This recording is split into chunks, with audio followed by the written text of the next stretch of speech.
ഈ scholastic ബാക്ക്വേർഡ്നെസ്സിന്റെ രണ്ടാമത്തൊരു factor എന്ന് പറയുന്നത് ചൈൽഡ് റിലേറ്റഡ് ഫാക്ടർ തന്നെയാണ്.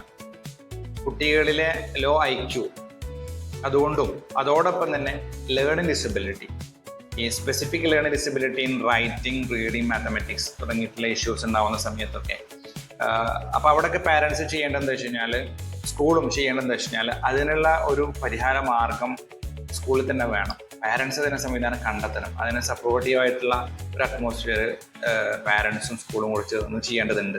അവർക്ക് വേണ്ട രീതിയിലുള്ള റെമഡിയൽ കോച്ചിങ്സ് കൊടുക്കാൻ ആവശ്യമായിട്ടുള്ള കാര്യങ്ങൾ ചെയ്യണം.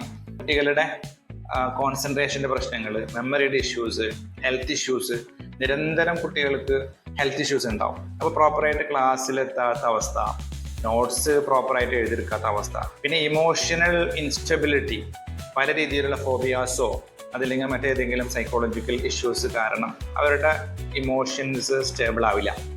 അതുപോലെ തന്നെ ലാക്ക് ഓഫ് മോട്ടിവേഷൻ, പിന്നെ കുട്ടികളിലെ ബിഹേവിയർ പ്രോബ്ലംസ്, പീർ പ്രഷർ, കൂട്ടുകെട്ട്, ആ സ്ക്രീൻ ടൈം കൂടുന്ന അവസ്ഥ, ഇങ്ങനെയുള്ള ഇഷ്യൂസൊക്കെ ഉണ്ടാകുമ്പോൾ അവിടെയും കുട്ടികൾ പഠനം പിന്നോക്കം പോകും.